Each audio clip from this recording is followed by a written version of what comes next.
Good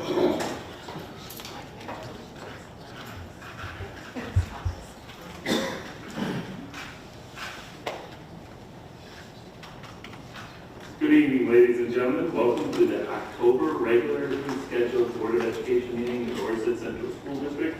Today is October 13th.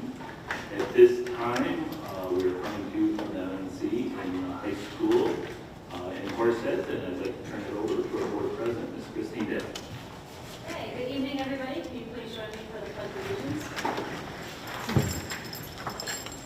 Allegiance to the flag of the United States of America and to the republic for which it stands, one nation, under God, indivisible, with liberty and justice for all. Okay, so let's go ahead and get started. First up, item 2, our approval of our minutes. We have the minutes from our September 15th session. Can I have a motion, please? So moved. Second. Any comments, questions, or discussion? All right, all those in favor say aye. Aye. All those opposed, nay. Any abstentions? All right, next up we have our community questions and comments. So this is where we open up for our community members to come and share any comments or concerns that they might have. It's not meant to be an interactive session, so the board will listen to what the community members have to say, and if appropriate, either me or Dr. Douglas may give a small response, or we will address those questions at another time. So any community members, I invite you to come up to the podium. Please state your name and address. You have 3 minutes to speak, and I will give you a heads up when we're getting close to that 3 minutes. So if anybody's here and would like to join us, I invite you up to the podium. I'll go. Okay.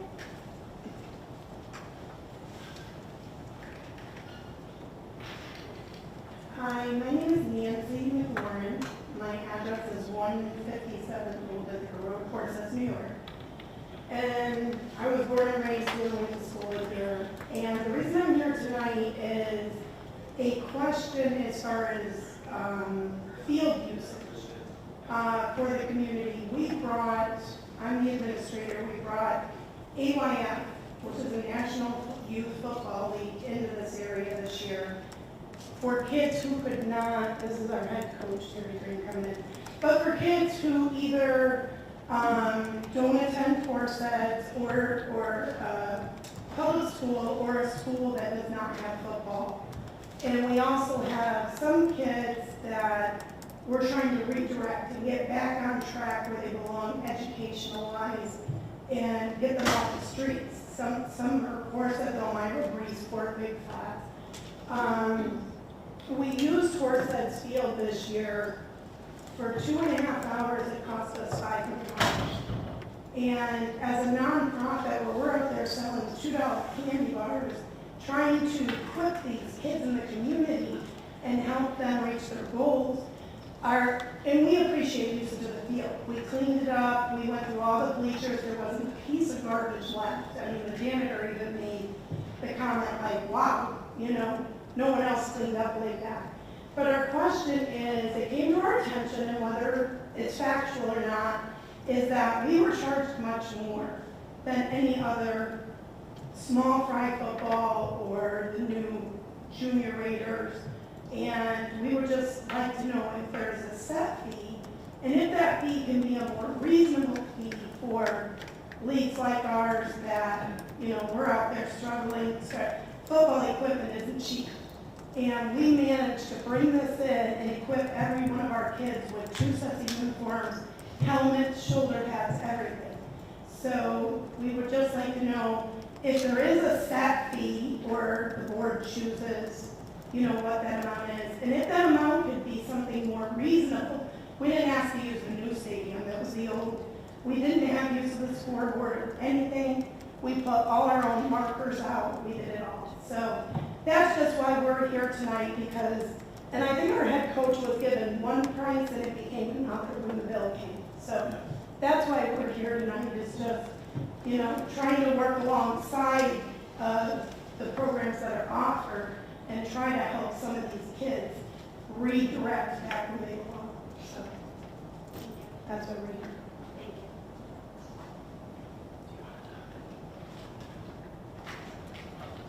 you. Do we have anybody else from the community that would like to speak? Okay. Now, Mrs. Pearson is what I remember, so. So Nancy, what happens, I've got Mike Coghlan back here, with the facilities. Mike handles our facilities request.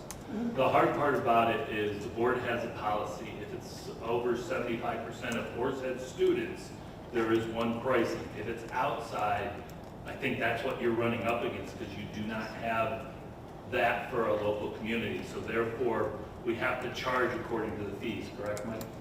Yeah, we talked, and I want to echo the words. I did get reported back to my staff, great group cleaning up, so I want to echo Yeah. that. And he Much better than most that we. that some do sometimes that, but basically as we work through it, you know, one variable changed at the last minute. It went to one game, and it was going to be two, and it was much cheaper just for one game.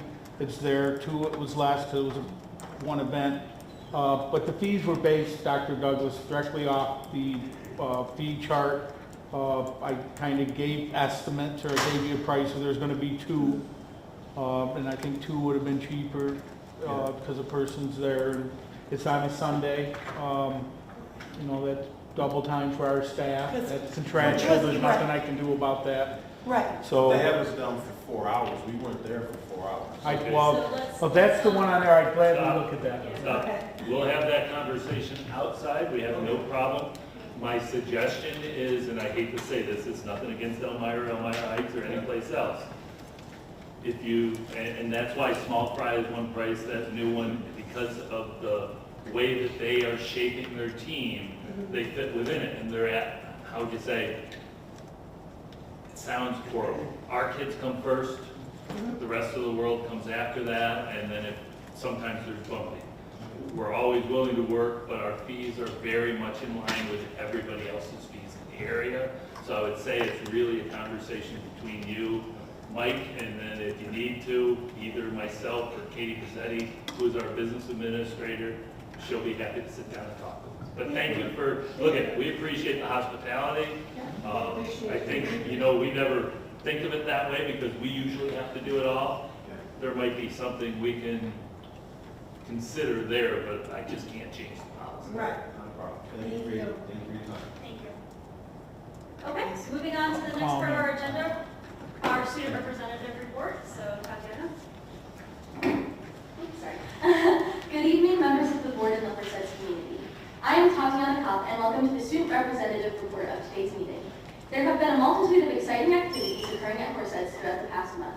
Student Council kicked off our homecoming celebration with a bang, planning a fun-filled spirit week and pep rally for our students. At our pep rally, we had performances from both our marching ensemble and choirs, as well as our fall sports recognition. The varsity football team brought home an incredible win on September 30th at our homecoming game against Owego Free Academy with a score of 35-12. They are looking forward to their senior football game coming up on October 21st, in which the senior class will be hosting a pink out in support of breast cancer awareness. Pink Out t-shirts are on sale for $20 during the week of October 17th, and all proceeds will be donated to local breast cancer warriors. The senior class has also successfully finished their Race Grace fundraiser, in which the class of 2023 raised $45,802.23. These funds will go towards the many wonderful things that the senior class has planned for this year, such as prom, senior day, their senior trip, and acts of kindness and service planned for others throughout the year. The Student Council will be hosting an in-school blood drive on October 18th, sharing that for every blood donation made, 3 lives will be saved. Students are encouraged to sign up during their lunch periods tomorrow, October 14th, to participate. Many sports have celebrated their senior nights this month, including cross country, girls golf, girls tennis, boys soccer, girls soccer, and volleyball. We send well wishes to all of these seniors as they move forward in their high school careers and hope that they carry the memories and lessons that they have learned from being an athlete at HHS to their everyday lives. Girls swimming is having their upcoming senior recognition at their meet on Tuesday the 18th, in which we encourage you all to come celebrate our terrific swimmers with us. The Horsehead Blue Raider Marching Ensemble hosted an incredible home show this Saturday, taking first place in their division. Their final performance of their 2022 to 2023 program, entitled Bloom, will be performed on October 13th at their state championships held at the Syracuse Domes. Please consider coming to observe all of their hard work and energy that every musician has poured into this season. The Horseheads Green Room Players will be hosting their annual variety show on November 10th at 6 p.m. Tickets are on sale virtually at hhsgrp.booktix.com, that is hhsgrp.booktix.com, and will be $10 for students and $12 for adults. Stop by for a night of fun and talent. Thank you all for all of your support that you are providing to HHS as we continue our return to school, and I hope you have an amazing night. Thank you so much for your time. Thank you. Wonderful report. Lots going on, and I think you covered it all. I like that she covers most of the things I have on my list. Yeah. You all like that. No, that's what you got here. Okay, so next up we have our presentation. So I'd like to turn it over to Tony and Sean.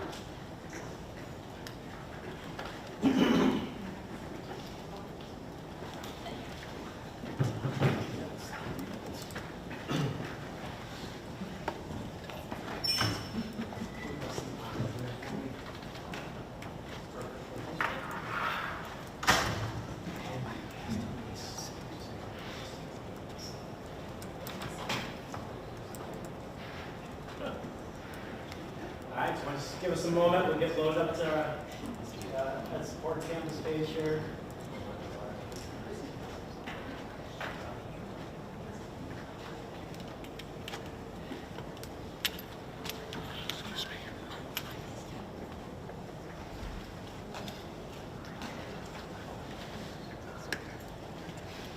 So I just want to explain the graphic real quick, because you're like, what the heck is that, Tony? I searched chaos, and that's what I got. We are very much a data-rich, information-poor society. We have lots of information, and often we have a huge task to try to figure out what to make of it. We're constantly throwing student assessment data. We have daily assessment data from our students. Sean knows, reporting all over the place, and it's like, what do we do with all this information, and how do we make sense of it? And that's really a large part of our work moving forward, is trying to make sense of what our work, the information that we have at hand, and what information is the right one. How do we use it make sure it's valid information and use it for the purpose that we want to use it for. So tonight we're going to start with a baseline. The New York State Department of Education established accountability measures under ESSA. We'll talk about that. It's a very complex system to which 3 days of training, and still, in 2018, I think that was, Sean, when they first launched it, it sort of got off the ground, and then COVID, of course, altered that, and I'll share with you the new accountability measures for the district and how they'll be measured. As we talk about in our district-wide goals, we're going to start with a baseline of information. This is where we're starting. Trend data is all askew, given 2 years of no state assessment data, and what does that look like moving forward. So, really our overview. At the bottom of, every once in a while, at the bottom of the page, you'll see a click here. There's a bunch of cures for insomnia. They link to New York State documents, PDFs, a variety of different accountability websites explaining all the different things that I try to surmise in the slides here. So we're going to go over the overview of what is the ESSA, what are the indicators, what's the very, very short information about the math, because like I said, that's a deep training in statistics, what a MIP is and what that means. Well, graduation rates, we'll look at that very quickly and show where our baseline data shows us, and our advanced designation rates, and then lastly we'll go into our assessments as they stood last school year as our baseline.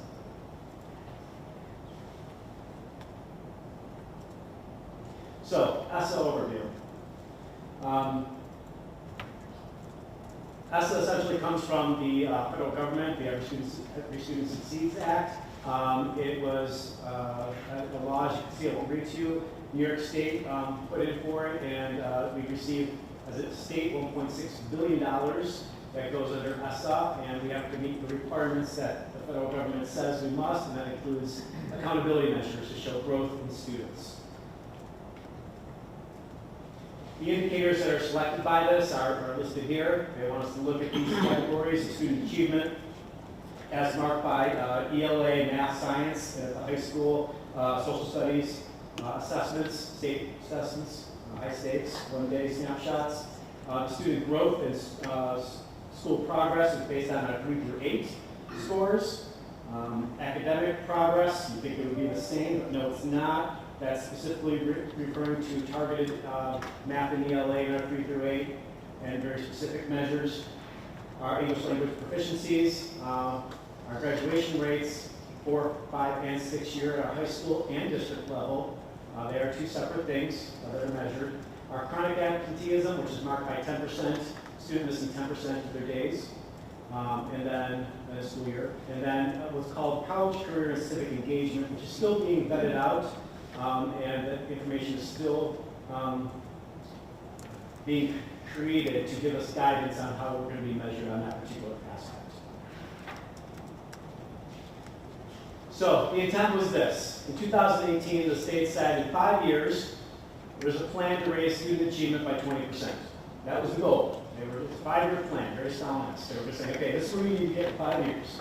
And every school district is going to be different. We're going to show you, this is where you should be year 1. Here's the state, where the state on average should be in year 1. And it showed a 5-year progression, so every state, the state grew 20%, but individual districts were held to a 20% growth.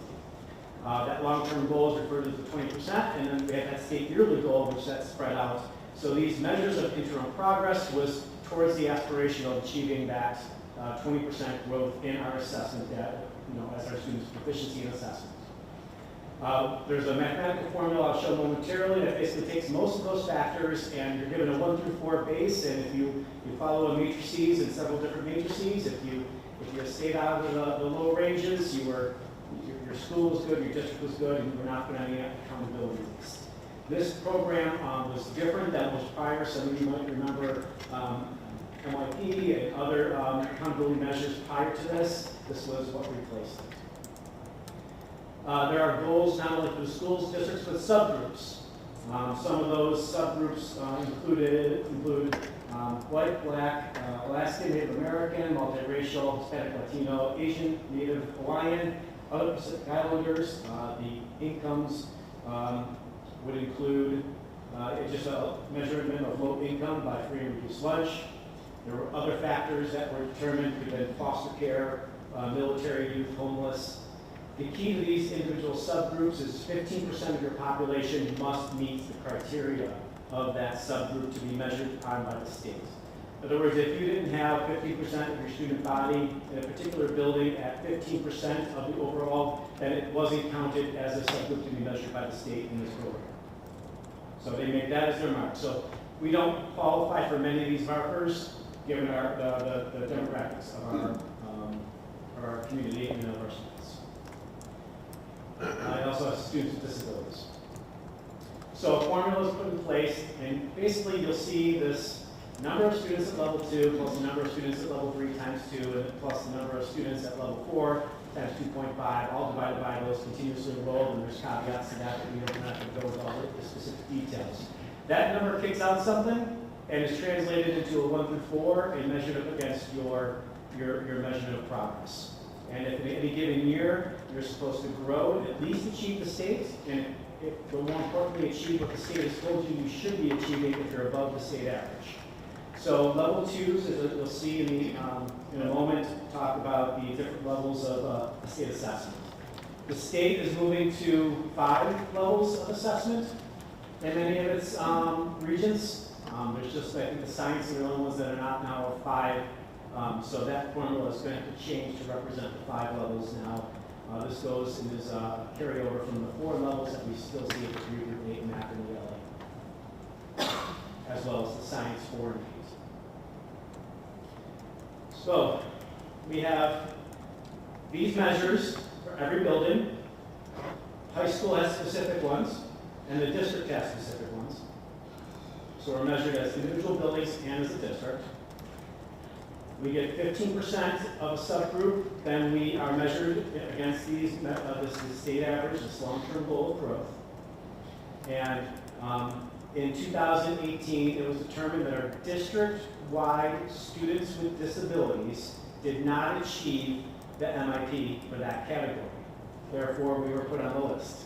When you saw that last time, we have what's called the DSIP plan, was addressing that. In 2018, the state said, students with disabilities in your district are not achieving graduation. I want to just make sure you understand that correctly. high school students, our high school was not put on the list. Our high school was meeting the standard in the MIP. The district was not, which means that students that were being placed in other programs were not achieving. And you know that many of the students we send out to other programs are often multiple disability high needs students that that's the reason we were sending them to those special programs. They were not achieving the graduation standard as set by New York State. In 2018, we went on that list, and in 2000, we stayed on it. So the COVID factor, there was no assessments. If you were on the list, you stayed on the list. There was no way to get out of it. It was kept working with Kelly Squires and moving forward with that DSIP plan. Money did come with it to use to address the issue. Of course, many of the students are programs or OCs, and we have used that money to further our curriculum work and work with our MTSS process, as well as early on work with our 5th and 6th grade teachers, if I recall correctly, in 2018. Mr. Gill, in regards to what you said, stayed on the list, now that they are bringing back accountability measures, it's correct to state that we're going to stay on that list as they have to reestablish new baseline for those students, and it will take almost, I believe the federal government state said, 2 to 3 years before any change in that list would come forward. I think they're going to be making movement that in, I think it's January that the state plan gets approved by the federal government. It's right now an open for what's it called when they put it out for 60 days notice. Notice for comments. And they're changing. They're going to change it and Hopefully solidify it. Correct. So hopefully this school year we will be removed from that list because they're going to use the measurements from the 2020-2021 school year plan. Ms. Dale had that question. I'm sorry. Just a quick for clarification. So obviously we were put on the list because of students that go out to other programs. Wouldn't that same thing impact other schools as well? Right? So why is that not a consideration when they do the calculation? I don't know. That's actually a very good question we asked of the state, but there are over 200 to 300 school districts that have the same association Right. because a lot of schools cannot meet the individual needs of specific students. Right. And because of that, we locate those students where a program can meet the needs, Right. but they are outside the district's purview and control, and unfortunately, that's what weighs against the district. But a lot of districts across Right, the state. yeah, you would think that a lot of districts Yes. have that same. But unfortunately, the state does not allow exemptions, nor does the federal government. When we were first notified in 2018, and the comment I had, well, if they're not the students that we service within our high school, can we have, those that service these students do this plan and, use this money to help that? And it wasn't meant as a stop, to say that's your problem. It was like, our high school is achieving the measures that you require of the students with disabilities. You're sending the money to the wrong place. We need to help where our students are going. We want to help course set students, and we're not bringing these programs back in-house because of the level of need of these kids. There also have been adjustments over the years, you might recall, in graduation requirements and how students with disabilities all of a sudden had to achieve at a certain level that prior to, ESSA, they had not had to.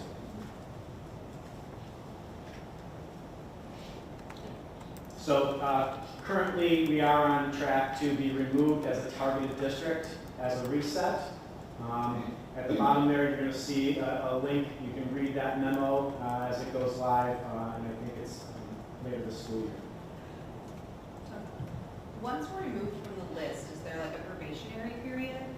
And then Double secret probation. No, you're removed and you have resets as far as there's a chart that shows all 6 factors for each building and the subgroups and determination if you're going to be put back on any certain particular list. Right now it doesn't appear, like I said, our buildings have been in good standing. Going back to our 2018 when Sean and I first got this ginormous spreadsheet that showed all the different data sets.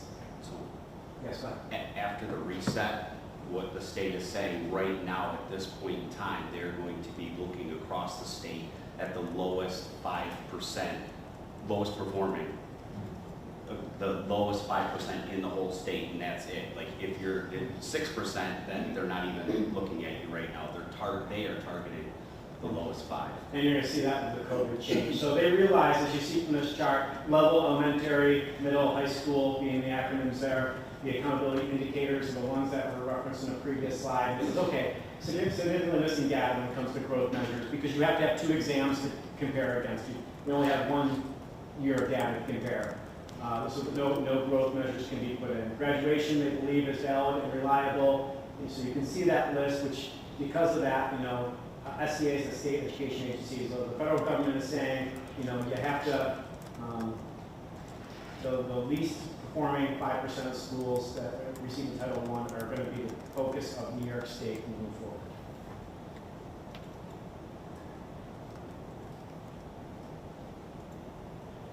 So you can see the easiest thing is to go to what's dropped. You can't do any progress or growth measures if you don't have multiple exams.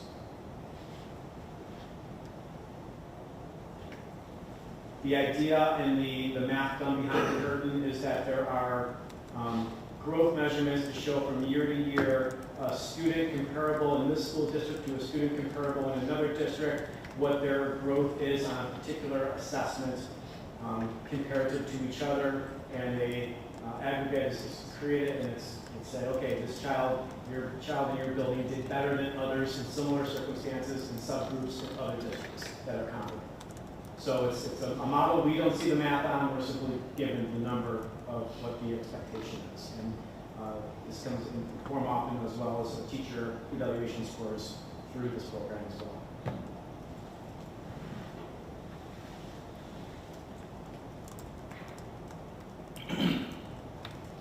So, just to reiterate, we do see this slide kind of is reiteration, but there's some future indicators. They are looking at how do we count out of school suspensions when it comes to chronic absenteeism and how does that affect and being ready for high school is a new one they're toying with as far as what accountability factor and how that's measured.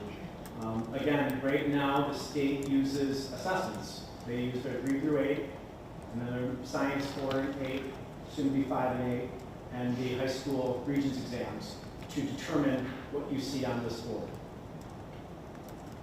You also see, because of the 4+1 or the other means of graduation, there's CTE endorsements and other things for that civic readiness and career readiness under consideration, or part of the math behind the scenes. Yes? Could you talk a little bit more about the civic readiness? How do you measure civic readiness? Good question, Warren. Okay. It is a measure. It does use the U.S. history and the global history exams. There is a use of, again, they're using assessments for these. The New York State has also just launched the seal of civic readiness. So there's a specific seal now that can go on diplomas beginning possibly this year for some districts who are in pilot or can move ahead, that they actually can show community engagement. The student should show that they've done a paper researching a community aspect, that they've done an outward extension of volunteerism, and they do a checklist, and they get an additional seal on a diploma. My understanding, or I guess, is parts of that seal will be part of that particular college career civic readiness. Right now, though, it could be, we have CTE classes, don't forget, that we offer in-house, right? Our business department and our technology department are considered CTE. So a student that has taken those courses could translate to that readiness marker. However, there's no state assessment that goes with that. So right now it's the U.S. history and the global that have been typically used to determine that MIP. Is there any chatter about the possibility of social studies being put on the list again for achievement testing in elementary and middle school? It's only on the high school side, but yet English language arts, math, science, everything else is there. I mean, just going back. It's been a long time since those, yes. But I kind of feel like social studies is being left out until they're in high school. Right. There was a movement in about 15 years ago to make sure that social studies was embedded more often into the ELA. at the lower levels because it's inherently has some similar skill sets at the younger levels before you get to the higher end, branching off the social studies skill sets of writing, technical writing that's required there in that research. But there's definitely a lot of crossover. So that was a trend in about 2008, 9, 10 with that new standards that came out at that time to consolidate and to overlap and embed social studies in some of the ELA. But I think we have to go back into the 90s for some of those elementary assessments. I think it was still being given when I was teaching, but the actual test was actually more, I always thought it was more English language arts once you got past the multiple choice, because it was interpreting documents and writing. Yes. Yeah. Thank you. Tony, Yes. alphabet soup, CTE, concepts or what? Career and technical education, Thank you. of course. Yes, there's educational leads that occurs at this podium. I'm I got sorry. most of them, but that one was. I threw myth into the air this presentation.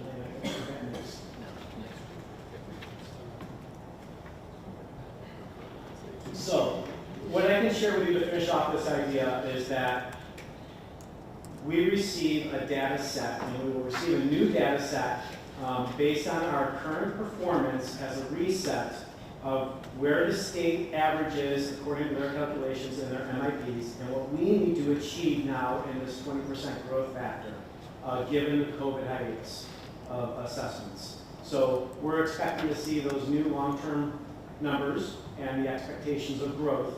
Our schools stay in good standing as long as we at least meet the state expectations. If we grow to our building levels expectation, which right now is higher than the state expectation, because we already start as a district very well and our students perform at our region's level well. So it shows that, you know, we have to perform, we already have 91% rate on average on your ELA regions some years. So how do you improve that? It's very particular and small and minute. We're above the state average already, and we'll be in a district, in a high school of good standing because of that for the near future. So it's a matter of can we achieve our own and kind of trying to set the bar to move us forward even further. Before I get off that top, Sean, is there anything good? Doing great. Graduation rates. So this is one of our academic goal that we established as a district was to regularly come to and present post-pandemic on a new data set, let's start afresh, let's say here's the mark in the sand, and let's grow from here on what our expectations are and how we move forward as a system. Here you'll see some trend data about our 4, 5, and 6-year graduation rates in blue compared to the New York State average in red. I know we all see it. We all see the 4-year dip from 2020 to 2021. I don't have an answer for that at this moment. I can tell you that as long as I've been here and even prior, after 6 years, with our students with disabilities that stay on especially, we achieve upwards of 93% pass rates or graduation rates amongst our student body.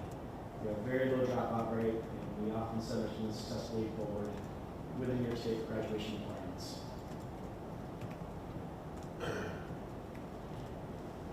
So this is where we start from. Now, this is district data. Remember that, this is district data. It's not our high school data, which is going to be a little bit different. And that is the problem that Sean and I pull our hair out often, well, I do. And when we go and look at some of this information, That's a shot. I Took a shot. I laughed. I did. that we see these numbers and we go to often principals and talk to them verifying numbers and like, I don't have that many kids in this building, I don't know where they got this number from. And we're like, we don't know either. This happens every year where we see, we're not the only district that suffers from that, where our data sets internally through school tool and what the state produces are sometimes different. We don't get it by name of students, so we don't know who they're missing or who they added. So this is a presentation of district level data drawn from the state report card.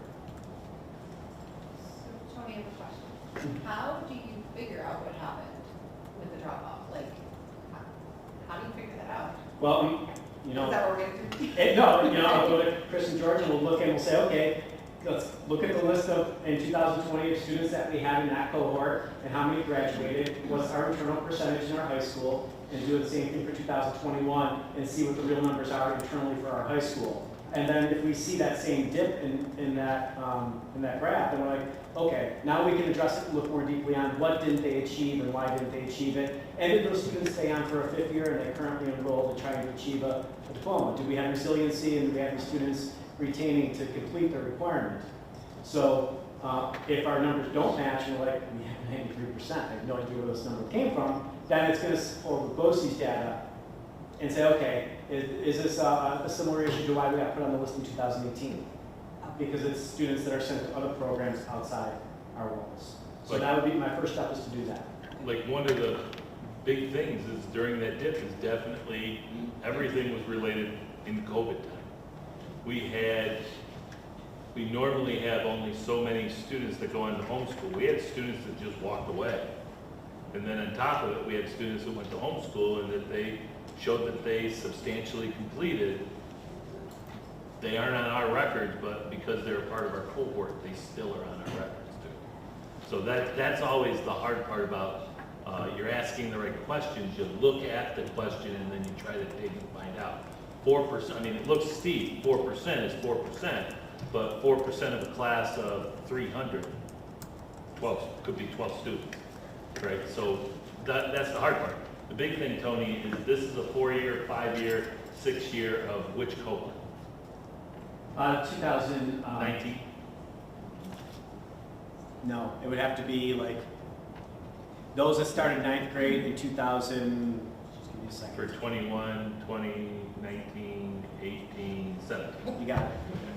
Yeah, and what happens is when you're looking at the data, which can also sometimes be confusing, is when you're looking at a point in time, it may not be the point in time you're thinking of, because our 4-year data is for 2021 is 2017. Correct. These are We won't have cohorts. 5-year and 6-year data on that.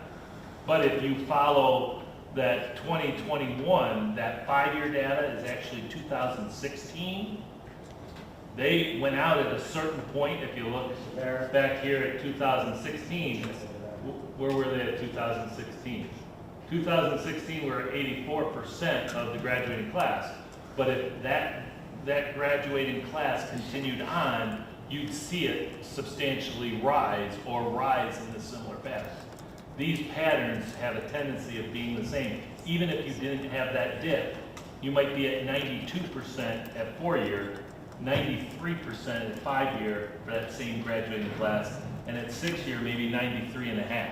There's not big swings, but there's usually a positive swing, which really tells you if, and I'm a firm believer in this, it's not that you learn when, it's that you learn. And if it takes a child 4 years, 5 years, or 6 years, as long as they stick with us and we stick with them, we will get them to that point. And that's one of the things I think sometimes forgets, because not every student learns at the same pace. We have some that they don't track that are 3-year graduates. It's a very low number, but it's also a valid number that affects the cohort. What accommodations were made by the state as far as graduation requirements or anything like that during COVID?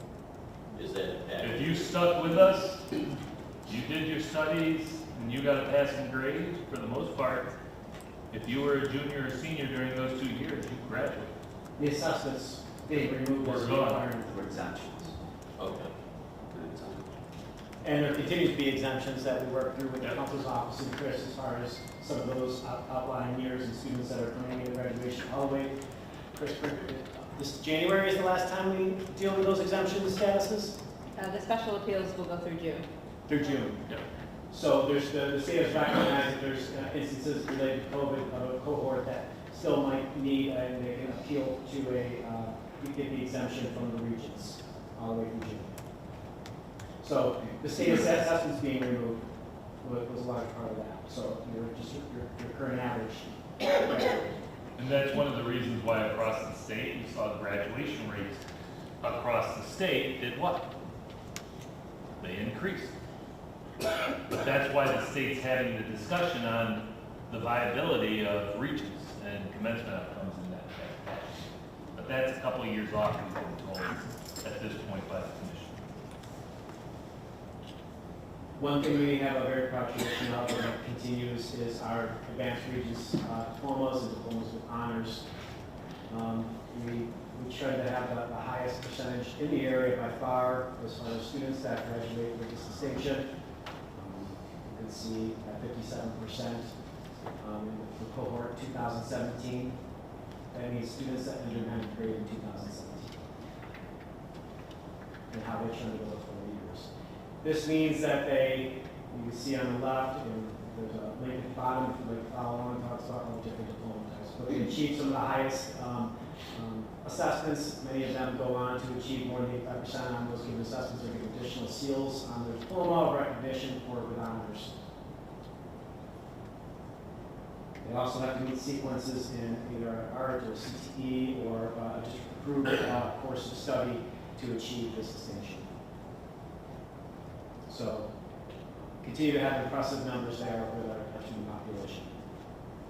And that is one of the things we would always try to point out is that whether you see a 3 through 8 test, whether you see certain individual region scores, ultimately the total culmination of our students' work gets to, and it goes back to that same statement, is they stay with us, we stay with them, and we work through it. We get to very impressive relationships of students really operating at the highest level of almost over 50% in advanced designation diplomas. And you can compare it against the BOCES region as well against the rest of the state. We're almost tops over the state at that side of the class. So say we have a class of 300, almost 150 or more are at advanced designation stage of our graduating classes. So we could see data at the lower 3 through 8 level that does not necessarily correspond with a region, but it helps give us indicators of where we need to work on it throughout the years that the students are with us, that the culminating effect is really where we have to look at the long-term direction of the district. The question that you mentioned, Tony, presenting this, that we try to maintain at or above sort of districts in the area for this measure. Do we track any? You've got the two comparators here, the HHCSD BOCES and the state, New York State. Do we look at other similarly situated districts, and if so, how do we fare against that in terms of this? Great question. And when we used to, Sean and I used to do data presentations prior, well, we had a system that would chart that, how we did against other districts of similar free and reduced lunch and population size. Yeah, enrollment and free reduced, those were the two key factors we decided on. That was a previous vendor that we used that stored data and could produce these charts. We're now working with a new frontline, and I've asked that not only are we compared on free reduced lunch and by population, but also cost per student. I think that's all three factors should be considered when we look at how we do a comparability study and look at all those considerations. So it's not, I don't have that data. Previous years when we last presented, probably 2018, 19, we did show that. We didn't have that. The new system we're using right now, still working on making sure we got that data accurately. So I can do a follow-up on that. All right, so we're able to. Yeah, we love showing that one because we often show that, but we often show that we're performing high against comparable districts of similar with those three categories. I think it's also important to also look at the surrounding districts, because when people are moving into the area, they want to be able to see, well, how does Portsmouth compare to Corning? And I think we can have that data in our back. I can, anecdotally, I can tell you that we fare better than all the other large schools. Is that fair, something? Yeah. I think there's two smaller school districts that have enrollments of about 47 to a graduating course that beat us out. The smaller schools that have classes of 10 and 12, obviously a teacher focuses on 10 and 12 students, they tend to get to 100%. Size and scale is a big thing, but we try to look at all that data. Going back, I do believe, I think Mr. Christmas, I think it was your first year, I think, that we put up IDEX. And just for the rest of the board member, what Mr. Christmas is talking about, is, and Tony was talking about, we just have to work it through our new formula with our new business program, is that I believe the numbers were, when we matched against other like demographic schools, we were 8th overall of all of upstate in academic performance versus cost per student. And that cost per student was about $8,200.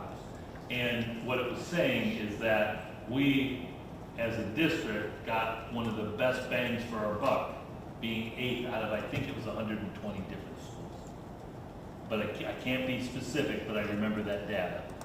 Because we were very proud of that at that time, because it also came out in line with, I think it was Business First, which no longer does it out of Buffalo, indicating that we were a very efficient administratively school, as well as cost per pupil across 476 upstate districts.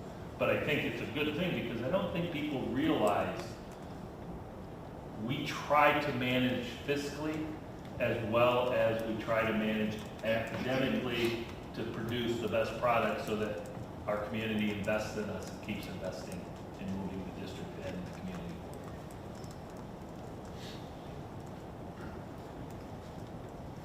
So those assessment measures, this is what Tom was just referring to, our proficiency rates on our grade 3 through 8 ELA from last school year. You'll see a column second to last, and then the refusals. Our refusal numbers were actually a little bit down compared to previous. 8th grade used to hit up into 30+% and high 30s in years past. A little bit of decline, which is good to see. We are held accountable to students taking the exam. The state will ding us when we don't have 95% participation rate on an exam. It can put us on the list. Still waiting for that to truly come to fruition in the MIP numbers. What does not compute, and Tom and I spoke a couple of years ago in, I think it was 2018, and the news did a story on this, asking about why are these numbers so low across all our component districts in GSD BOCES when it comes to 3s and 4s out of a 4-point rubric. And we say it doesn't make sense to us either, because this is saying we have 47% proficiency in 8th grade, but I know we got a 91% pass rate on ELA regions. There's just not a correlation between this exam and that region's exam and the graduation expectation. It's as simple as that. We are held accountable. You recall the formula, at least my nerdiness does, that level 2 does not mean proficiency, but it means partial proficiency. It means students have achieved in some factors, but not all at grade level, given that 2-day snapshot of a high-stakes assessment that the student takes. And see, Tony and I have had a debate just as recent as yesterday. If looking at 8th grade, if you take 35.85 and 47.1, what are you looking at? 82.9 in 8th grade. 3 years later, we're at 91. And that's the important thing that people understand. These are minimal assessments looking at basic concepts that are not necessarily interrelated to the commencement outcomes. But they are data points that help shape curriculum, shape guidance, and shape needs of students, and that's what they're important for. I believe, and this is my assumption, I believe that the level 2s, like Tony said, they're partially proficient, but I think that enters into it, and we just say they're wholesale failures at the state level. But yet, it doesn't translate when we take that same student and work them through the system. And that goes, I mean, if you look, grade 3, 83, grade 4, I think it's 80, grade 5, 70, and that's a transition year, which is usually big years, grade 5 and grade 7. And then if you look at grade 6, you're already at 76, 77%. Grade 7, you're at 75, 76%. So you can see if you use 2 through 4, you're pretty much getting closer to where you go to the exit outcome. But unfortunately, the state does not recognize it, nor does the federal government at that point.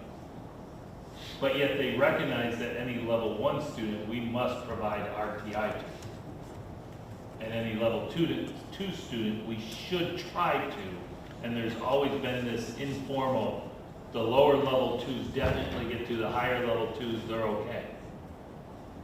But really, any level 2, we should focus on trying to make sure they advance as much as possible so that we can focus on our level 1s and move them closer to proficiency. Also keep in mind that no decision is made on a single data point. You definitely have your teacher observation of the student on a daily basis. You have formative, summative assessments, your benchmarking and screening data, as well as this. But this one shot, one time, high stakes assessment. Just a quick question. Do we, show anything where we track students progressively? So like, for instance, if in grade 3 they were a 2, and that is saying that, okay, they retained some, not all, right? What happens when they get to grade 4, 5, and 6? Like, do we see those 2s progressing up to 3s, or do we see those 2s regressing down to 1s? I can tell you that Not having all the full proficiency hurting them as they progress. Right. I still think that we could certainly see those, and then we can see other children that might have been not on the radar go the opposite progression. Why I think it's important just to keep remember is the fact that this is a 2-day assessment, an hour and a half, and any given day a child can boundless. So that's why it's only a singular point, and our principals work great with our staff to determine, do they in fact, what happened that day? Right. Well, that's why I'm looking at it. If you look at over the course of their elementary years, right? Maybe they had a really bad day and they got just a 1 or a 2, but every other year they got like a 3 or 4. Right. So like that's kind of where I'm going with that. Yes, right? and our principals will look at that information and say, okay, what happened there? Is this a fluke? What are the skills? And our RTI, our teachers as well, they're like, I can't believe that. As well as they're being held accountable because of growth measures on their evaluations. Right. So of course they're concerned about what happened just there. How do I explain this? What does this mean for this child in this high-stakes exam? I don't want to. If there is Mike, was I missing something, or Patrick? I think that yes, there are those reports. Sean sends them to us every year. They're great. Of course, the last few years we haven't had access to them because we don't have that longitudinal data. But we are able to see, the student got a 3, this was their exact score, and then how they did the previous year and in the future years. So that we do use that information to help us drive instruction. It'll be nice to get the multiple years in a row now. That's the tricky part. We just don't have that right now. But Sean has a plethora of reports that he shares with us. Plethora. That's a great word, Patrick. And in the interim, we've also been able to use our benchmark, our Ames Web assessments and other assessments to try to manage in the interim. Which are national norm assessments. So it tells you your child versus the national level, which is also very beneficial. One of the things, if you notice the very last column, remember all those numbers are based on just the students that took the test. We've had a political movement that's gone on for probably 8-10 years called the opt-out movement. Honestly, our numbers went down because we were in COVID. Personally, most people forgot about it. So you'll see in the ELA, they're down. Could you show them the next slide? Yeah. And then they go up for the second Chronologically, test. the ELA exam comes first in the school year, and when it catches wind that, hey, I didn't take the test last time, what are my parents to do that? And guess what? The opt-out, all the scores And then go when you up. look at our science, you'll see it even go up further. Yeah, flip the science real quick, show them. 32%. 32%. So as you can see, that also invalidates all the data because you're not really getting the full data picture. Because we do know, and it's been widely speculated and sought after across the state, a large version of people that have opted out over the past 8 to 9 years have been students that are high-performing students. Doesn't mean all of them, but the vast majority you can see happen and impact the scores across the state just by sheerly a mass number of students not taking the test. Have the opt-out numbers changed significantly, let's say over the past 5 years? Prior to COVID, they were pretty standard. That we can usually know the number of kids in each building that were likely. It was pretty, and then this happened, and these numbers are lower. There's fewer people refusing this last year for the first time.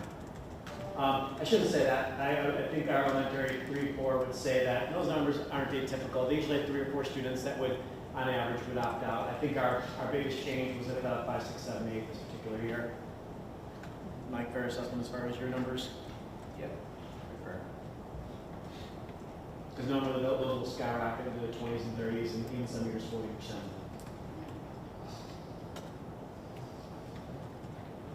If I could just add, Tony, just a quick note too, that a lot of those grade levels was their first year of computer-based testing, or their second year of computer-based testing, which is a variable in itself too, as opposed to the paper-based. And the state even said to expect a dip in those years, the first couple of years of getting used to that as well. And we are 100%. We are 100%. We do also know that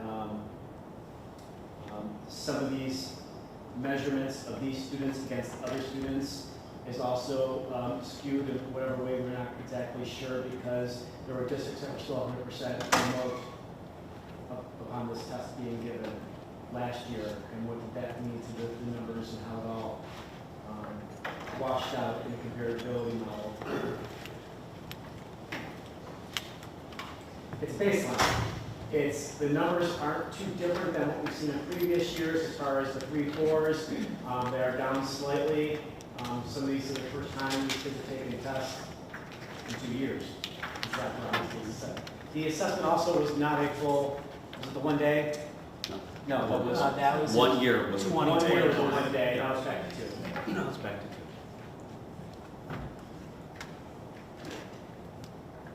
2.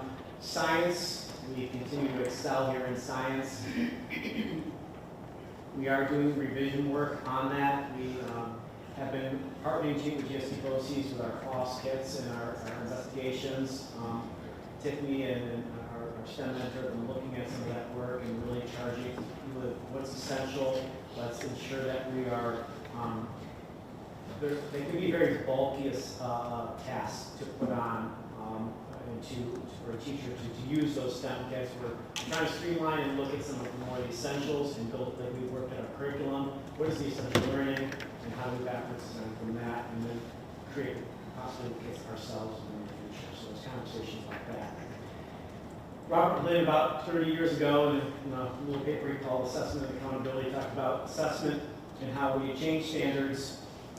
You know, you're plateaued from the previous standards and assessments, and everybody's gained comfort, and then it drops because you change the assessment, you change the standards, and then it slowly climbs again just in time for the organization to reset the standards and change the assessment. Once again, it can be plateaued for it to dip back down. So the study back in the 90s on this still holds true today. We're going to have a change in the 4th and 5th grade assessment coming up for science. We have 3 through 8 changing assessments, and ELA and on the math. We're going to see changes in U.S. history.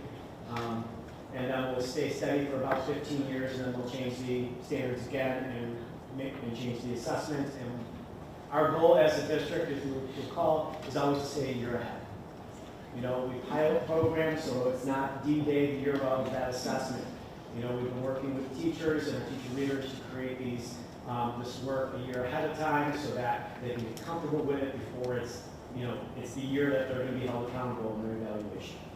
So there's also that to factor into some of our scores from last year, because we were starting to move forward to new standards.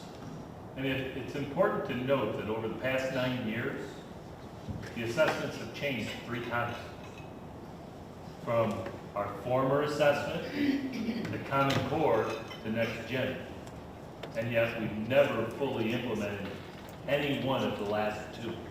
And each time what Tony said is absolutely true.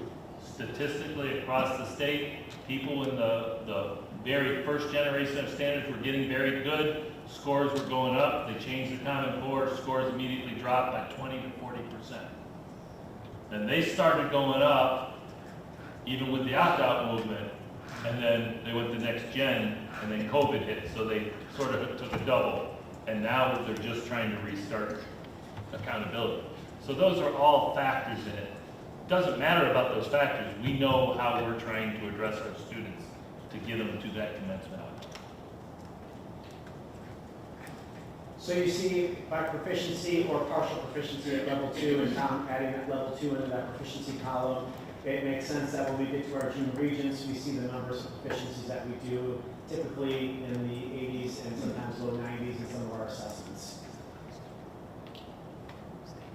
We don't have a baseline for U.S. history. They have changed the assessment. It was supposed to be given early June, perhaps June 1st. Just about the last minute, the state did pull back that exam. I'll quote them. During a review, our experts determined that there's content on the new regions that has the potential to compound student trauma caused by recent violence in Buffalo. So the tragedy in Buffalo was an unexpected context for the planned assessment. They felt that it should be removed for that particular year given the situation in the state at the time. They will be re-implementing that in that slight change for the nerd history people. They're going more to a AP model where you get more documents and it's more looking at those documents and responding to them. As well as to continue trying to hitch up with 400 years of history and multiple choice. Tony, if I can add, if I can direct everybody to ELA, the regions at the top, notice level 5 on that. The reason why I point that out is the ELA was the very first major Regents exam overhaul. Back when I was an assistant principal, they went to 6 hours. They stuck with it for a long time. People had to adjust. Then they dropped it down to 3 hours with the same concept. But they have not really changed the structure or the standards of expectations. That is the longest prepared Regents with the most reliability out there for our students. But look at it. You give us our test, you keep the standard curriculum going forward, that's what happens across the state. Now you look at the next 3, Algebra 1, Geometry, Algebra 2, they've been changed 3 times in the past probably 12 years. But you have to have time for our teachers to adjust to curriculum shifts, dynamic shifts. Global history, notice, global is one of the hardest ones for high school. But notice, level 5, 31%, that's very, very good. But it's becoming more consistently put in, even though they just changed that examination. And they're in the history area. So as you can see, we have to adapt and adjust, that's no problem. But we have to stop the process of adapting and adjusting on a whim or a flip of change in leadership at the state. Because when you have longevity, consistency, and absolute solid standards, you're going to see that ELA mark across every single piece of our educational platform. There's definitely familiarity amongst our administrative staff and our teachers when it comes to that system. Right? They know what to expect. And there are no opt-outs at the Regents. And lastly, our science matches what we see at the lower grade levels in 4 and 8 as far as our proficiency in how these are up to be on a schedule to be revised.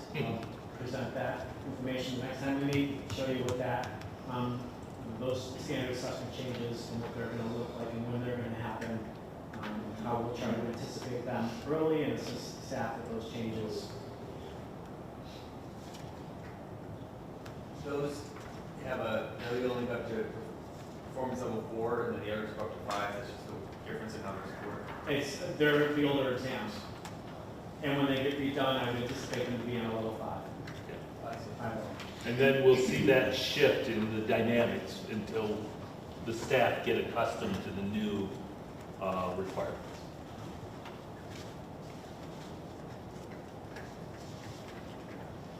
So, away from our goals as a district, we'll move on to some of our MTSS work and talk about the social emotional learning that we're doing. I have a couple principals to help along with conversations so that listen just to me and talk about what does MTSS look like and provide some learning and some information to you all And as well, you'll see the New York State revised curriculum and assessment timeline, so you can see what's coming down the pipeline as far as changes and how we anticipate they'll impact our data sets. Oh, I do want to point out that Sean did me the favor of going through these numbers, double checked them, he said they're one or two off what the state data says. A lot of figures, I pulled this from our internal data, so of course it's a few numbers different than what the state is saying the numbers are, and just a further example of the discrepancies we see amongst data sets. But this is drawing right from our school management system.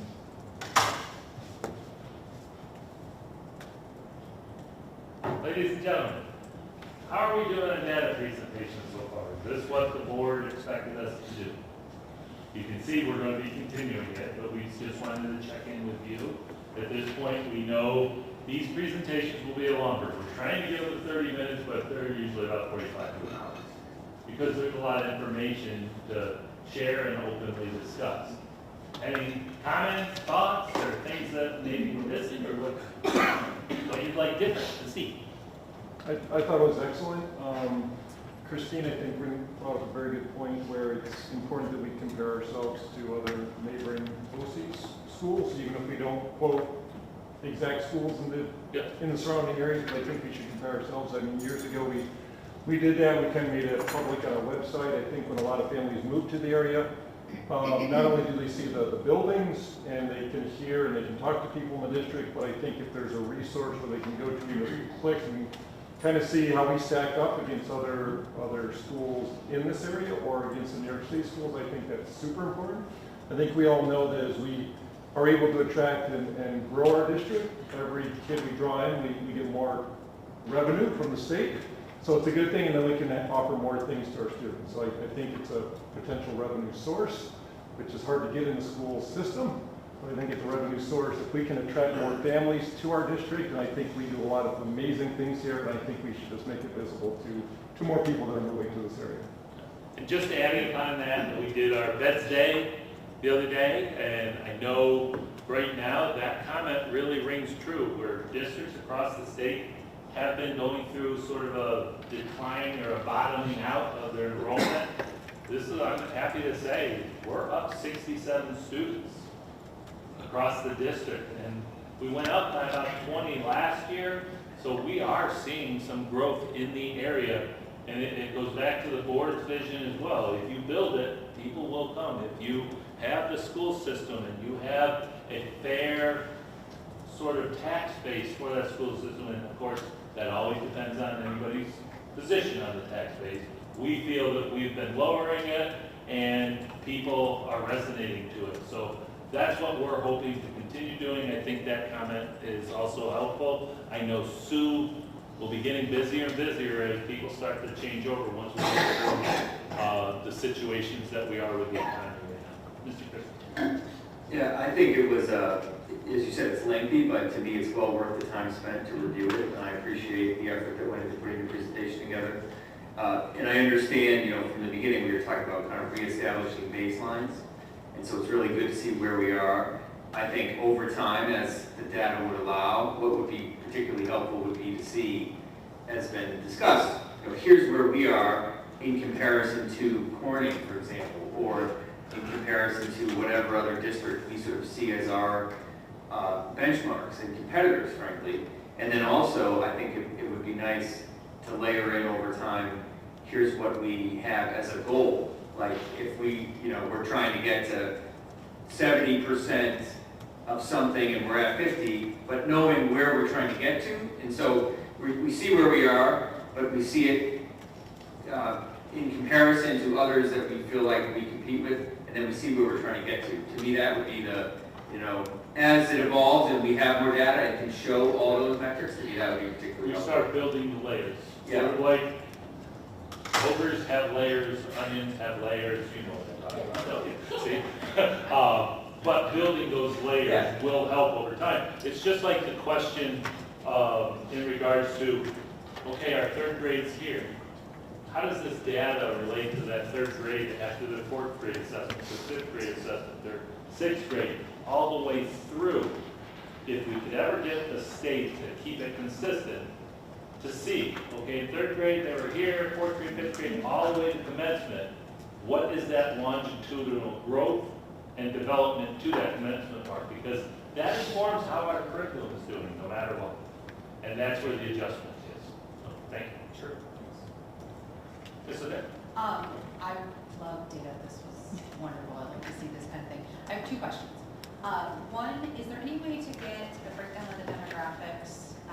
We were talking about the percentage and the 15% and so I'd love to just dig in, like look a little bit deeper under the hood to understand what is our actual makeup as a new board member. It'd be awesome to look at.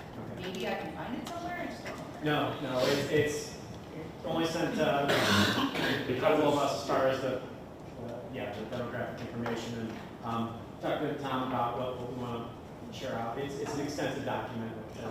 It's also student identifiable information that we can't open up, but if we're given the opportunity, we can do some breakdowns for it to keep I'm like 10,000 foot view. What is this whole Sure. And then do we track, we get them to graduation, yay. Do we track alumni at all? And if so, how and what does that look like? I know it's hard, like that's after our job is done. Do we track that at all? Unfortunately, we do not track alumni. We follow them. I will tell you, I find out more about alumni from Ms. Parazola because they at least come back and tell us. But it is very hard for districts to do that because there's no real clear opportunity to. It's like even doing census is very difficult. Censusing those people that went out when we don't have their contact information. And remember, they're adults. We can't just send their information off. We could probably learn, because I know you're in the college industry, we could probably learn a little bit from the colleges, but I don't know if we have the resources or the ability to do that. So, most schools don't. In working with our partners in the area, information in the past has been available from the Alfred, in Alfred State, and Alfred U, and Corning Community College. They would say, hey, this is how many students you had come, and here's how many retained. We have seen that data before that they provided to us. It's something that they produce, because we don't know. Like CCC is very good. They're a very good partner. And we see that, but yeah, because of where they spread out everywhere, I do know districts that are attempting that, and they're just running into difficulty on the response rate. Right. But I'm not opposed to it, because I think we're going to measure our portion of graduate, and hey, were we good? Did we hit the mark? And any kind of feedback from those that leave these walls and finding out, hey, did we prepare you? If not, how can we help you? Those students not learn. So it's a valid question. Sorry, this may be out of context and I don't mean to continue to drag on the conversation, but I just kind of wanted to take a minute to express gratitude to everybody in the room.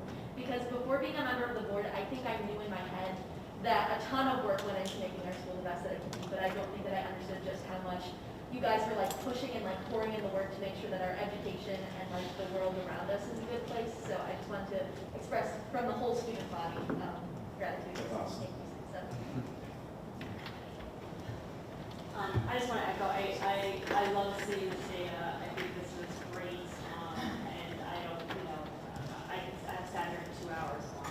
So I think I definitely think it's really good, and it's great to keep it in front of us and great to stay focused on it, because at the end of the day, this is, our student achievement really is the most important thing, right?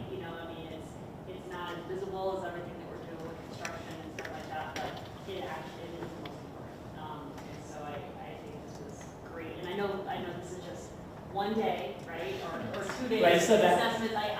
I totally get But it's that. still what's public, it's still what's out there. But, yeah, and that's the thing, is how do we then continue to tell that story? That's it. Because people, this is what they have. It really is about the story. I know when Sue is going to do a tour, some of the people who do tours, they might reference that we do well academically, but it's more about the culture and the learning behaviors and what we offer. This gets them in the door, right? And then we have a lot more that we have to tell a story around. So you heard you had 2 hours next month. No. I'll have each principal speak for 15 minutes. Right? I never speak for less than 30. Others? Ladies and gentlemen, and thank you. We'll continue along this track then. So thank you. Thank you. You can never get a meeting minute. It's 30 and 0. There you go. What's that?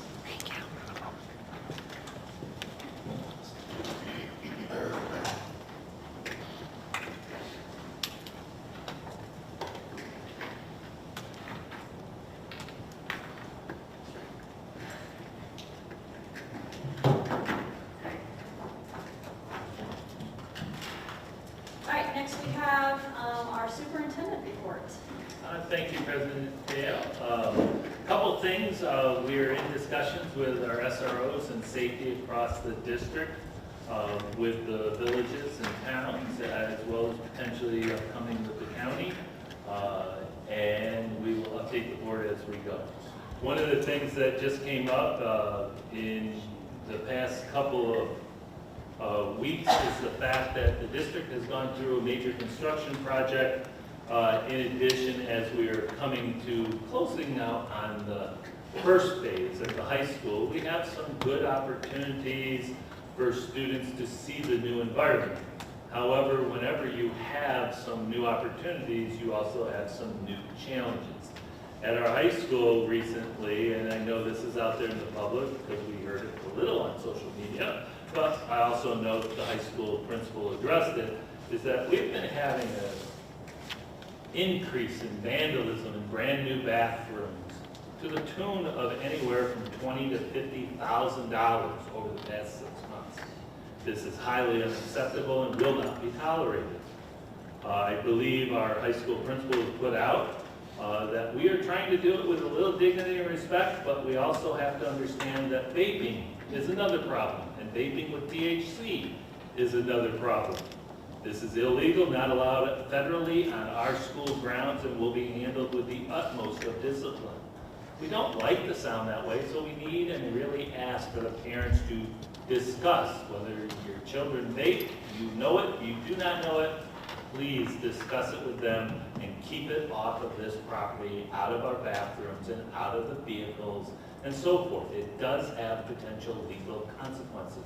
As far as the bathroom and the vandalism, this bathroom situation is that someone's using sharpened objects, similar to a knife, sharpened keys, to basically etch racial epithets, lewd pictures, just general artistic work we'd rather have you do in our art classes, but it is inappropriate with what they're doing. And if anybody in this community went into somebody's house and did this to their bathroom, people would be appalled. We have to address it because we want to give everybody the best educational environment. I believe Mr. Coghlan tries to do that, but I cannot keep wasting money for childlike behavior that we know that our students are more respectful of. So, some bathroom doors have been taken off at this point to give a better sound as administrators are in the hall or teachers are in the hall of what's going on in the bathroom, because the door does block sound, as well as vaping or smoking, which are possible fire hazards on the school district property. The biggest thing is, in all situations, privacy is still maintained. No different than you were at Walmart going into their bathroom where you walk in and there's a visual obstruction panel, just the doors are not there. And here's the interesting point. Over every year that I've been here as superintendent, there have been bathrooms that doors were always left and blocked open. Because of the same situation, the vision panel was there, students could openly go in and out, or some without the doors on. It's just new all of a sudden post-COVID that this was a concern. We hope that the concern is more the deterioration of what the taxpayers have graciously funded, as we always maintain safety, security, and privacy of students. So we hope that helps. I thank Ms. Earl for putting that out in communication, and I hope that helps people understand at no time is somebody's privacy of going to the bathroom ever in jeopardy. And if students do not like this and would like a different choice, there are independently locked bathrooms that only one person is supposed to be in the bathroom at the same time. And believe me, we can tell whether or not there is. Or there is our nurse's office as well to the other bathrooms throughout the building. We hope everybody understands we're trying to be reasonable, understanding, but we have a moral obligation to protect the resources of the district. So I hope this is the end of it, but I hope most importantly, parents at home, please take time to talk to your students. If they see it's going on, please report it anonymously if you have to, just include the name, the individual, the time, because we have cameras all over our halls that we can at least verify the story. We hope that all will help to protect the investments of this community for what we are trying to build for the students of today, but most importantly, for hopefully their students of tomorrow. So thank you. And if you have any questions, please feel free to reach out to building principals. They will have those conversations with you. In addition, one of my last things, just because we've carried it on from, I think, the last June into August, is the mascot. I discussed with the board, and under my executive content is sort of the rough outline of the process that the board has asked for the rebranding of the district image.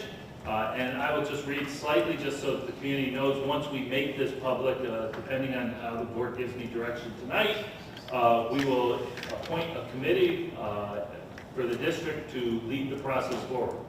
First and foremost, we are the Horsehead Central School District Blue Raiders. You'll see this in print. For the purpose of this document and process, our district name is the Horsehead Central School District.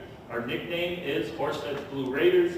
Our logo is an underscored H. You've seen it, it's on the field. Our mascot is a Blue Raider. Those have all been affirmed by the board.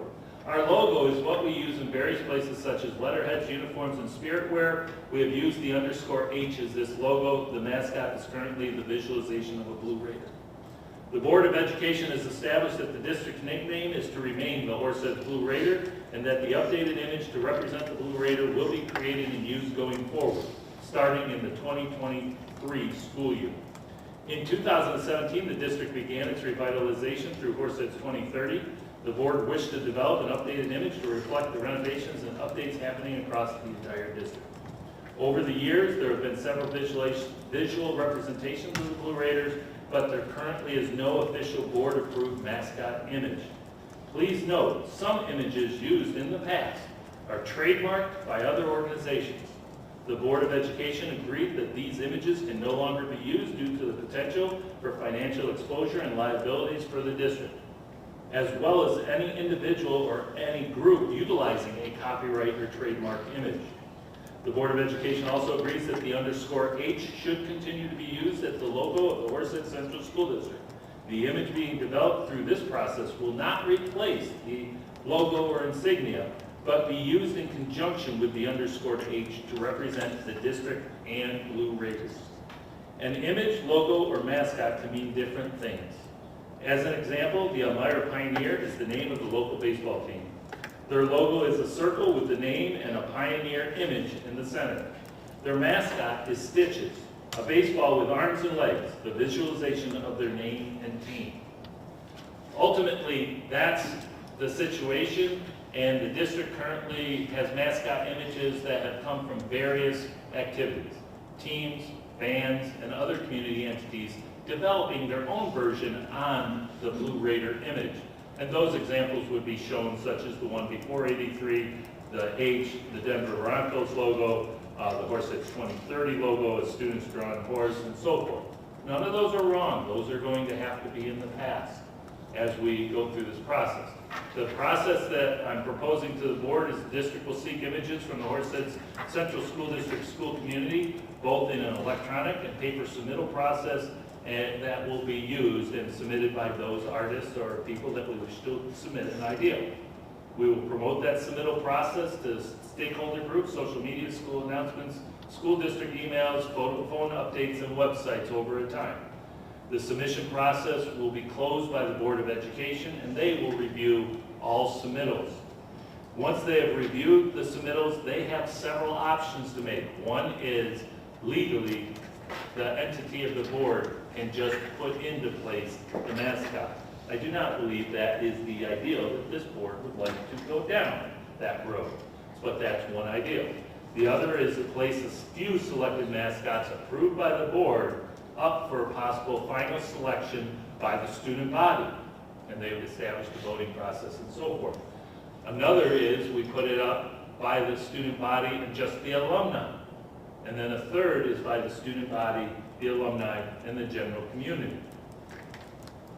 And then the last is any combination of those three if the board so desires.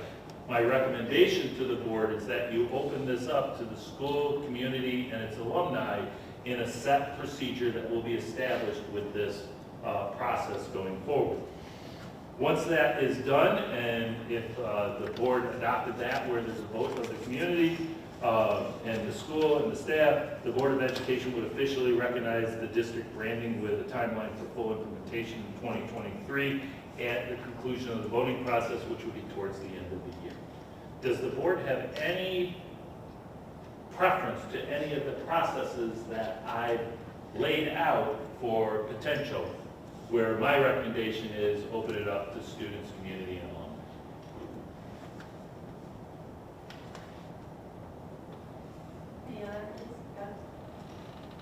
I think I agree with your recommendation. I think that gets all the constituencies' input that we want in this process, so then we can make the best decision possible at the end of the process.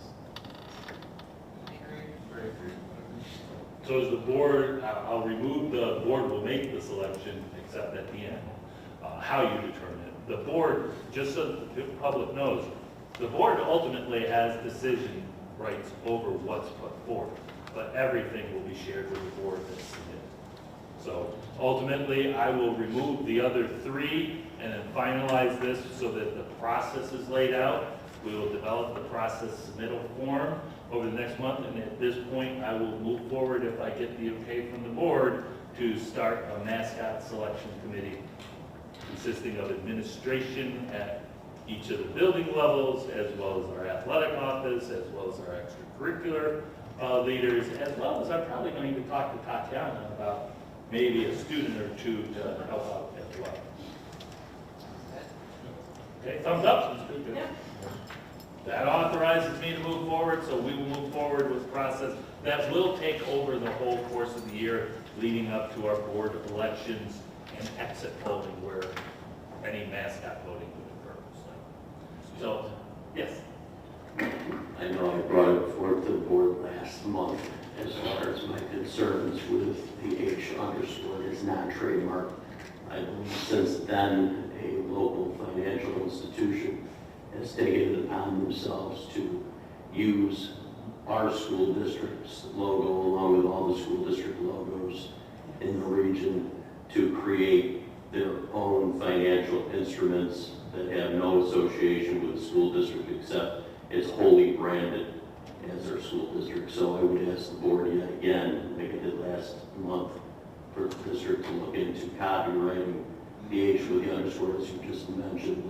We will be using that going forward, and also for the new mascot as well. Any other thoughts or comments on that? I also saw it and wondered the same thing, because I don't know where they got the art from, and is that the correct art, and we get nothing for it. They're benefiting from it, so I agree we should probably look into that a little deeper. So I think this is something that we should consult our members with. I will bring that back to the next board meeting after consulting with our legal counsel. Katie, thank you. Good partners, we got people. At this point, any other? I just want to say, I want to commend everybody for the home show. This was the first time.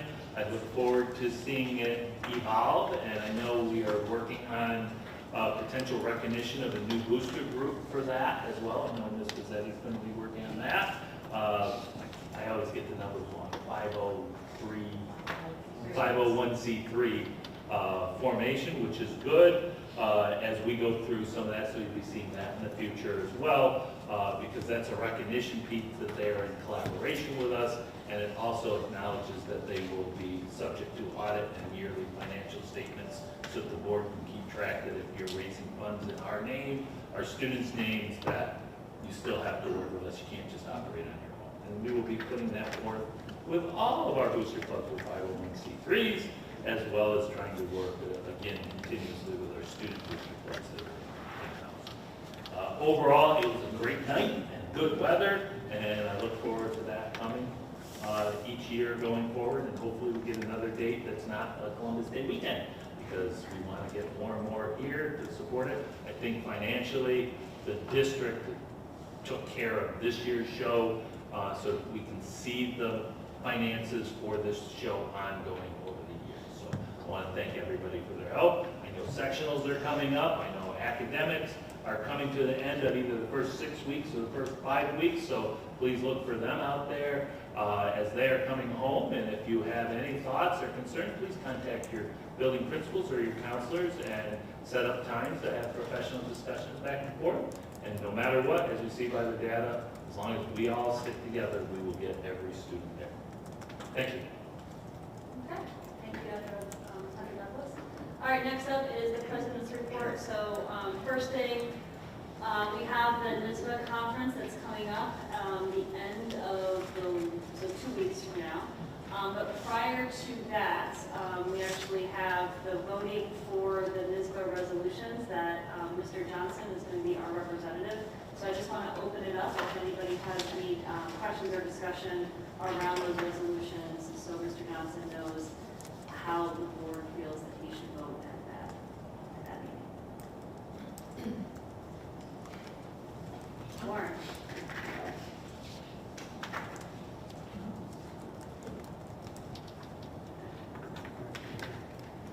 So I have a concern with Resolution 16, and it's a proposal that all school board members be paid a stipend.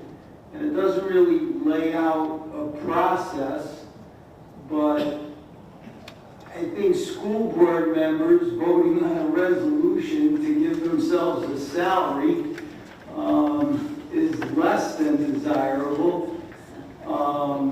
And whatever, the vocabulary was a modest stipend, but whatever modest remuneration is involved, that money is taken away from some educational program within the district.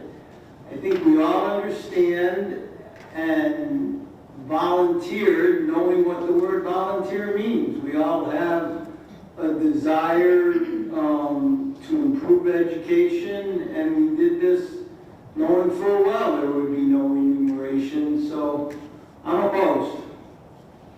So Mr. Conklin, just so that refresh the board member, I think NISBA is in saying that they want to support that. Correct. And we usually, over the whole resolution, follow NISBA's recommendation, whether they're for something or against something, unless we have discussion here on a specific item like you brought up. So I think NISBA's for it. You are asking the board to consider going against NISBA's recommendation on that specific item. I am. Okay. I think Mr. Conklin said it quite well, and I also believe that one of the essences of board service is volunteerism, and so I would be in favor of also voting to oppose the NISBA resolution. Exactly. I definitely did not get in the seat to get paid. I completely agree. I would like to vote against. I agree 100%. These are more than thank yous. These wonderful thank you cards we got from all the children and all the kids in the district, and that is thank you. I think it's pretty obvious. None of us got into this to get paid. We know full well.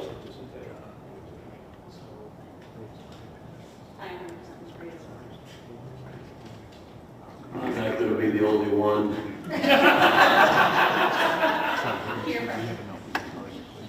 If it said a huge amount, I would be for it, due to the fact that it does say modest, I am against. But nonetheless, warning on my vote. So I have 2 kids in college, and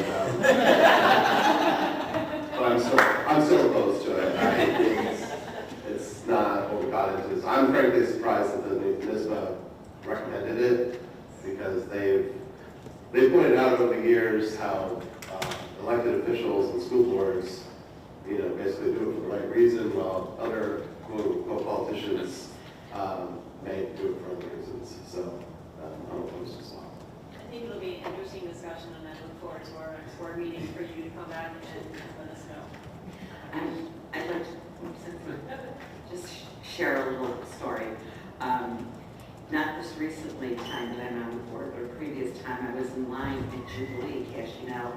A friend was talking to me about being on the school board. The lady behind me said, "How much do you get paid for that?" And I said, "You don't. It's community service, something we want to do." And her response is, "Well, I'd never do it." And I thought, yes, thank you. Mary Ann, to go on that, I've been asked a couple of times how much I get off my school taxes for being on the school board, and they say the same amount you do when the new rate comes out every year. So yes, I'm glad we could correct that for the public as well. Mr. Johnson, could you make a motion on how to best record that in? Because I always get it screwed up. Sure. Resolve that the Horseheads School Board we oppose proposed resolution number 16 of the 2022 NISBA business meeting. Second.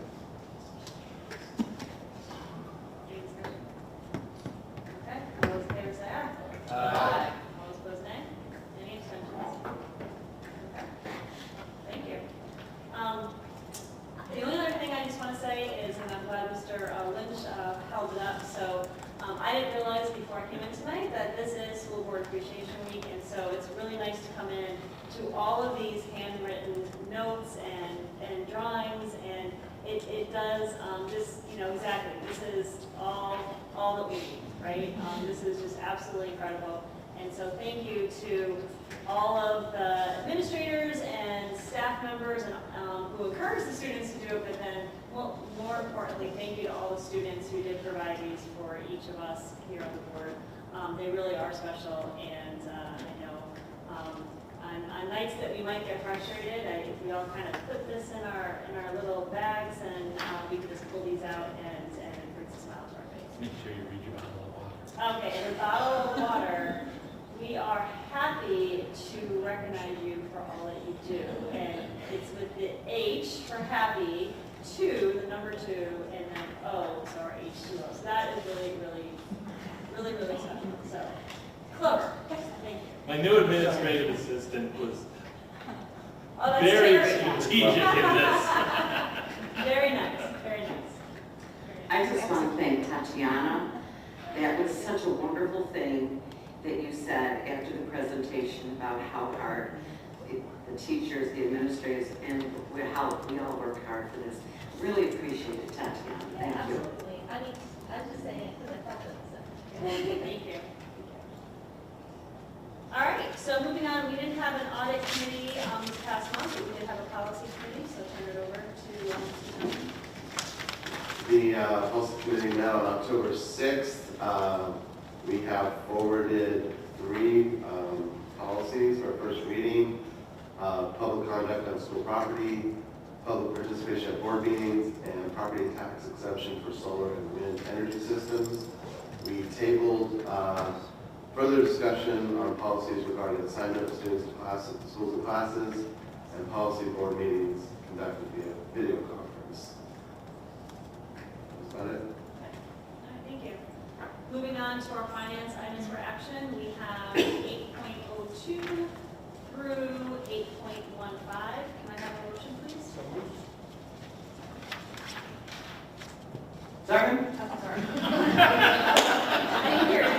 Any comments or questions or discussion on any of these? Warren? So first of all, on 8.13, I just have a comment. It's the tips one, and it's the same comment I made in Finance Committee. I really don't like the wording of the resolution where it says we're entering into agreement with a company that generally meets with minimum legal requirements. I kind of don't think that's a ringing endorsement unless there's a legal reason why that word has to be there, so I kind of like to go with companies that always meet the general minimum legal requirements.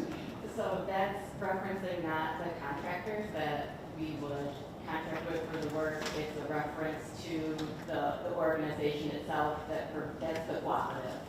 And it does have to generally meet the norms of New York State for us to piggyback and utilize it. So it's not saying that the contractors themselves are generally okay contractors, it's saying that the cooperative itself, it's in Texas, has to conform to New York State, generally does. I think that's just a legalese, this was drafted by our attorney. It's not to minimize anything that the cooperative provides or might not slightly meet anything, because it does meet New York State requirements. And it is, in fact, legalese. I've had, before I came in here, a purchase that we had to go through Tennessee for, and the same type of legalese is because the laws in Tennessee are different than the laws here, so that's how they overcome being able to go through another government entity as our attorneys have provided counsel. On 8.21, the agreement with NOVAC, I think I've made my position clear in regards to consultants. I believe we have to get away from educational leadership by consultant, but I do think, Dr. Douglas, your comment with respect to the tests and the tests changing and we see scores dip, that has always been one of my concerns about consultants. Consultants come in, they change the whole environment because we have to do it their way. We have to learn their vocabulary. And as a result, I just think it's a waste of all of our resources and away from what we're supposed to be doing. But that's my view. Now, I understand that, or I'm told every building principal wants this and every administrator wants it, so I guess with that, I'll just abstain from it, even though philosophically I'm opposed to consultants. I believe the term consultant is often too broad of a context for the work that we do. I think when we go to a conference, we participate in professional learning as educators to learn more. This is an opportunity to bring an expert in rather than going out to provide learning to those so we can build capacity within our districts. It's not taking on a guru. We've had issues with that. I know that throughout the region. I go back to when I onboarded here and some of the work that was being done with model schools and Bill Day. That was a mindset and a very strong point of view and the quad B work that was being done that was very top down. Our goal in our consultant contracts right now, Warren, is to make sure that we build capacity in learning. NOVAC provides an educational consultant firm that are experts in MTSS. We don't have someone in-house that's an expert in MTSS. We could go to a conference.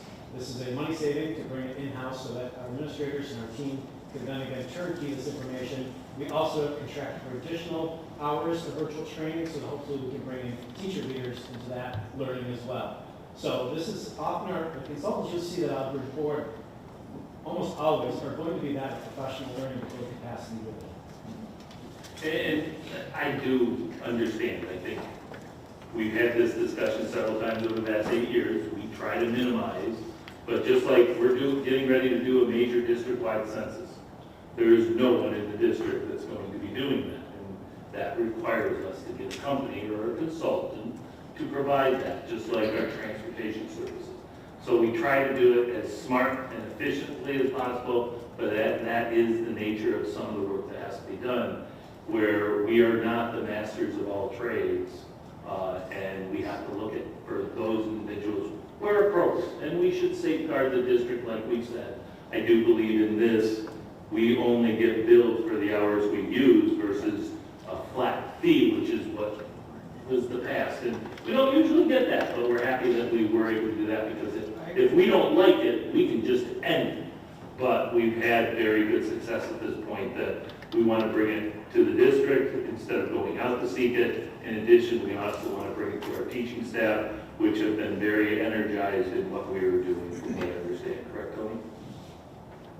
But thank you for your comments. We've tried to minimize what we can. Anything else?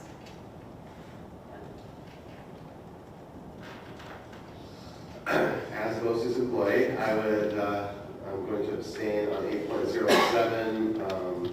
There's some BOCES expenditures there to avoid the appearance of impropriety. Any others? Just a quick comment, I'm in favor of it, but on 8.10 with regard to the donation from Varsity H, just to thank the students for making that donation. I think as it reflects an investment in the weight room, which all the different, the folks in the school can use, and will be there for future classes when the students are gone. So I'm really proud to see Varsity H make that donation, and I thank them for it. Any other comments, questions? All right, all those in favor of 8.02 through 8.15, with the exception, Warren abstaining from 8.14 and Doug abstaining from 8.07. Say aye. Aye. All those opposed, nay. Any? No, I think you misspoke. It's 8.21. I'm just for keen. No, it's 8.14, which is the agreement with Novak. You're, Oh, it got, yeah, you were looking at the former one when it refreshed. We had to take a whole bunch of contracts that weren't able to be approved. okay. Sorry about that. Any nays? And any additional abstentions? Okay, thank you. Item 9, we have 9.02, our HR recommendations. Can I have a motion, please? Second. Any comments or questions on this? Okay, all those in favor say aye. Aye. All those opposed, nay. Any abstentions? Okay. So I just want to congratulate then. We have 2 people retiring. We have Ms. Gill and then we have Ms. Benedict. So congratulations to those two upcoming retirees. If I can also add part of one of our district goals and the board's goals, Warren Conklin is going to be our leader throughout the year. We've started a card process so that the board can hang around afterwards. 1 card for each of our retirees. Once Warren has that and gets you all to have a chance to sign it, he will turn that to the district clerk and we'll be proceeding each month that way for race. Okay. Thanks, love it. All right, next, item 10 are miscellaneous items for action, 10.02 through 10.05. Can I have a motion, please? Second. Any comments or questions on these? All right, all those in favor say aye. Aye. All those opposed, nay. Any abstentions? All right, our board policies for second reading. We have 11.01, 11.02. Can I have a motion, please? Second. Any comments or concerns or questions on these 2 policies? All right, all those in favor say aye. Aye. All those opposed, nay. Any abstentions? All right, we have 3 policies for first reading, 12.01 through 12.03.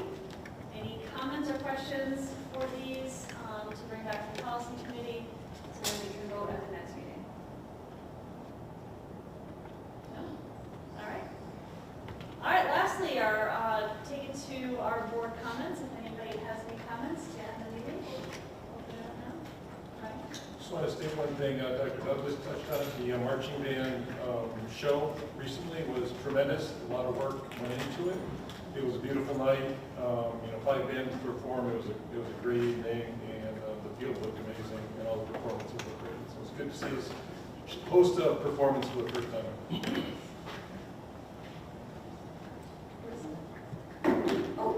I second that. I brought my 2 littles, and my son loved the drum lines. He giggled every time he heard one start. It was awesome. I also went to the homecoming game, and I was amazed by the student athletes. They were wonderful. My daughter participated in the cheerleading junior or future Raiders program. That was really, really nice. So congrats to both the cheerleaders and the football team. It was amazing, and the marching band. It was so much fun to watch. Warren? I was able to attend the BOCES, I don't know if it's called an open house, but walked around the campus. I got to watch Dr. Douglas dust off his old teaching skills, and they were installing a toilet in an area, and he was explaining to the students the measurements away from the wall and all of the different things.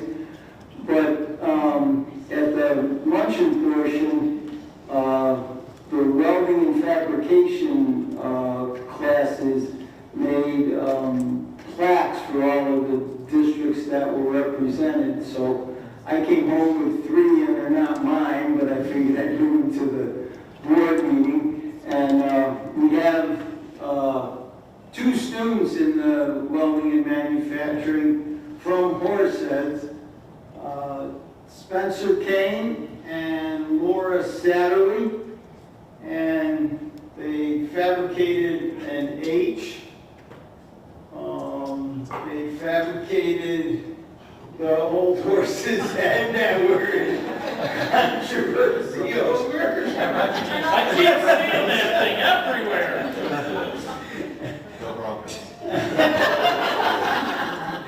And they fabricated a horse's head.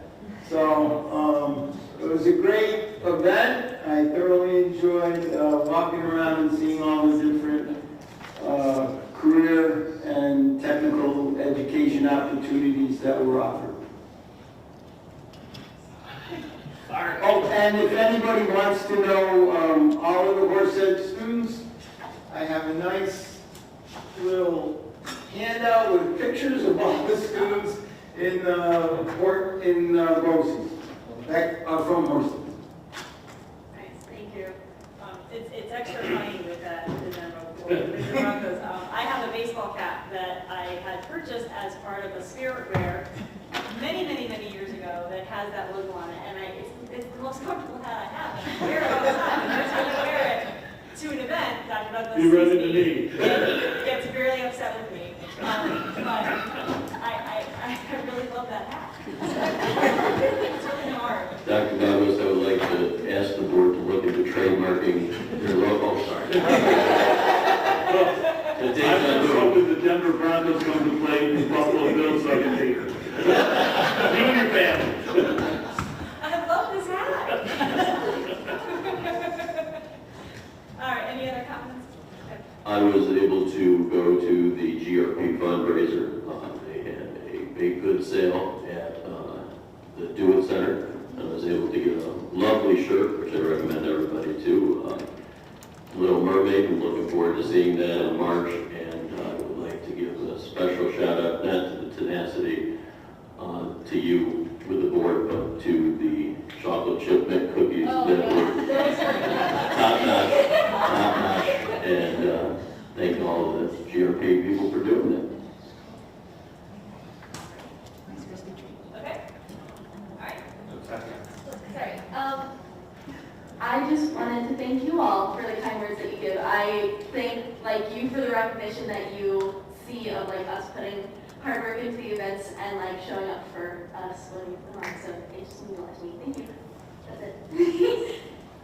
I think adding on top of it, just, the discussion you had about the school board resolution, the appreciation of the school board week, it shouldn't be a week, it should be the whole year, but we want to take a little time to recognize that we have an administrative school board governance team, and I'm very proud of each and every one of you in the discussions, in the operations that we do to try to make Horseheads the brightest possible light in the southern tier. So thank you all for allowing us the opportunity to lead, but also for you having the courage to be the sounding board as we try to lead together. So thank you. Well, with that, can I have a motion to adjourn? So moved. Second. All those in favor say aye. Aye. Opposed, nay. Any abstentions? All right, have a great night. All right, I'm the taskmaster. You got to sign these. Ladies and gentlemen, this concludes Horsehead Central School District